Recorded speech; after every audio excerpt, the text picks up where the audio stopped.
Urinary tract infection होता क्या है बेसिकली, किडनी, यूरेटर, ब्लैडर या यूरेथ्रा का इन्फेक्शन जो कि बैक्टीरिया से होता है। क्लासिफिकेशन की बात करें तो लोअर यूटीआई होगा, अपर यूटीआई होगा। लोअर यूटीआई में ब्लैडर का इन्फ्लेमेशन होगा या यूरेथ्रा का इन्फ्लेमेशन होगा। अपर यूटीआई में पाइलोनेफ्राइटिस होगा। बेस्ड ऑन कॉम्प्लेक्सिटी, या तो यूटीआई अनकॉम्प्लिकेटेड होगा या कॉम्प्लिकेटेड होगा। अनकॉम्प्लिकेटेड किसी भी हेल्दी इंडिविजुअल में अगर यूटीआई हो रहा है तो हम माने कि हाँ अनकॉम्प्लिकेटेड, अनलेस और अनटिल कोई भी कॉम्प्लिकेशन डेवलप नहीं होती। कॉम्प्लिकेटेड यूटीआई क्या होता है? UTI in diabetics, catheterised patient, any kind of obstruction, जैसे अगर किसी को बीपीएच है, स्ट्रिक्चर है, तो उसमें अगर यूटीआई हुआ है तो हम कॉम्प्लिकेटेड बोलेंगे। प्रेगनेंसी में यूटीआई हो रहा है, यूटीआई इन मेल। मेल्स में यूटीआई बहुत ही ज़्यादा अनकॉमन होता है बिकॉज जो यूरेथ्रा का लेंथ होता है वो मेल्स में ज़्यादा होता है एज़ कम्पेयर टू फीमेल्स। इसलिए मेल्स में यूटीआई का जो इंसिडेंट है वो बहुत कम है as compare to female.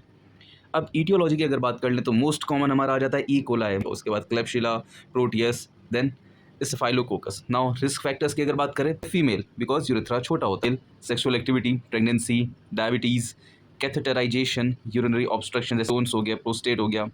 Features क्या क्या आएंगे? लोअर यूटीआई, सिस्टाइटिस, अगर तो dysuria, increase frequency, urgency, suprapubic pain, burn micturition. Upper UTI है तो fever with chills, flank pain, nausea, vomiting, costovertebral angle, tenderness. किसी को यूटीआई हो गया तो हम इन्वेस्टिगेशन क्या क्या करवाएंगे? तो सबसे पहले एंटीबायोटिक शुरू करने से पहले हमको यूरिन देना है। यूरिन में हम क्या देंगे? रूटीन माइक्रोस्कोपी देंगे और कल्चर देंगे। तो उसमें पस्टल्स देखेंगे, बैक्टीरिया देखेंगे और नाइट्रेट्स देखेंगे। यूरिन कल्चर में हमारा more than 10 to power 5 colony forming unit आते हैं पर ml, तो कंफर्म करता है डायग्नोसिस कि हाँ भाई इस इंडिविजुअल को हमारी यूटीआई है। ब्लड टेस्ट में हम सीबीसी कराएंगे। अब हमको पता है कोई भी इन्फेक्शन होता है तो डब्ल्यूबीसी बढ़ जाता है, तो डब्ल्यूबीसी बढ़ जाएगा। रीनल फंक्शन टेस्ट हम करा लेते हैं to know the status of kidneys. Imaging optional है, अगर कॉम्प्लिकेटेड नहीं है तो हम नहीं प्रीफर करते हैं। अगर करना ही है तो हम यूएसजी करा लेंगे या फिर हम सीटी स्कैन करा लेंगे। यूएसजी होगा तो हमें ब्लैडर के बारे में पता चल जाएगा, प्रोस्टेट के बारे में पता चल जाएगा। अब बात करते हैं मेडिकेशन की। सबसे पहले बात करेंगे हम अनकॉम्प्लिकेटेड यूटीआई की। तो जो आजकल बहुत कॉमन मेडिकेशन है, सेंस नहीं मिला है जिसका, वो है हमारा नाइट्रोफेरेंटाइन। लेना कैसे है? 100 mg दिन में 2 बार 5 दिन तक लेना है। खाने के बाद लेना है। खाने के बाद क्यों लेना है? बिकॉज इससे नोजिया हो सकता है, वॉमिटिंग हो सकती है, किसी किसी को लूज टूल्स भी होते हैं। अब अगर जीएफआर हमारा 30 से कम है तो हमें ये अवॉइड करना है, ठीक है। देना क्या है? अगर जिसका जीएफआर 30 से कम है उसको हम फॉस्फोमाइसिन दे सकते हैं। बेस्ट अल्टरनेटिव होता है हमारा सेल वॉल सिंथेसिस इनहिबिटर है, 3 ग्राम डोज है। एक सैशे लेना है, 300 ml पानी में डिसॉल्व करना है और एम्प्टी ब्लैडर ले लेना है रात में। जीम हो सकता है थर्ड जनरेशन सेफेलोस्पोरिन 200 mg दिन में 2 बार 7 दिन के लिए हम दे सकते हैं। ये भी खाने के बाद हमें खाना है। एमॉक्सीक्लेव, बीटा लैक्टम और beta lactamase inhibitor 625 mg TDS दिन में 3 बार देना है हमको 7 दिन के लिए। अब कॉम्प्लिकेटेड यूटीआई क्या था? जैसे हम लोगों ने ऊपर पढ़ा, अगर मेल में हो रहा है, डायबिटिक है, एल्डरली है, प्रेगनेंसी है, इम्यूनो कॉम्प्रोमाइज्ड है या फिर कैथेटराइज्ड पेशेंट है, तो हम उसमें क्या देंगे? सेफेक्सिन 200 mg BD 10 दिन के लिए।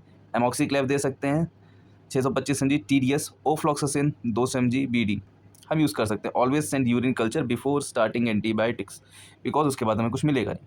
पाइलोनेफ्राइटिस है किसी को तो क्या दे? सिप्रोफ्लॉक्सिन 500 mg दिन में 2 बार 10 दिन के लिए दे दो। अगर सीवियर है, एडमिटेड है, तो IV एंटीबायोटिक्स हम प्रीफर करेंगे। सेफ्ट्राइक्सोन 2 ग्राम IV OD चला देंगे हम, या पिपरासिलिन टैजोबैक्टम हम दे सकते हैं। सिम्टोमेटिक रिलीफ के लिए हम क्या करेंगे? सिम्टोमेटिक रिलीफ के लिए पोटेशियम सिट्रेट सिरप आता है जो एल्कलाइजेशन कराता है यूरिन का, ठीक है। 15 ml लेना है दिन में 3 बार पानी में मिला के। अब स्पेशल सिचुएशन क्या है? Renal impairment. अगर किसी का किडनी खराब है, GFR जो लेस देन 30 है, तो हम क्या करेंगे? तो हम फॉस्फोमाइसिन दे सकते हैं और सेफेक्सिम दे सकते हैं। प्रेगनेंसी में ऑक्सीसिलिन दे सकते हैं, सेफेलोस्पोरिन दे सकते हैं, नाइट्रोफेरेंटाइन दे सकते हैं। बट अगर टर्म है तो हम अवॉइड करेंगे नाइट्रोफेरेंटाइन को। कॉमन मिस्टेक्स क्या रहती हैं जो लोग करते हैं? Antitussive type drugs. एंटीट्यूसिव नहीं देने हैं हमें, इन्फेक्शन है। Short course in male and diabetics. अब हमें पता है मेल्स में और डायबिटिक्स में होता है तो हमारा कॉम्प्लिकेटेड हो जाता है मामला। जब कॉम्प्लिकेटेड मामला हो गया है तो हम क्यों शॉर्ट कोर्स देंगे? हम पूरा 10 दिन चलाएंगे। No culture in recurrent UTI. अगर रिकरेंट है तो उसमें हमें कल्चर कराना ज़रूरी है। Using fluoroquinolone unnecessary. अब हमें पता है जो फ्लोरोक्विनोलोन से उनसे रेजिस्टेंस बहुत ज़्यादा हो रहा है। आजकल रेजिस्टेंस बहुत बढ़ रहा है, बट हम उसको भी बेफालतू में यूज़ कर रहे हैं बार बार। तो अब अनकॉम्प्लिकेटेड में क्या दोगे? नाइट्रोफेरेंटाइन, फॉस्फोमाइसिन। कॉम्प्लिकेटेड है सिफेक्सिम, एमॉक्सीक्लेव। सीवियर हो तो सेफ्ट्रैक्सोन IV चला दोगे। Simple is that.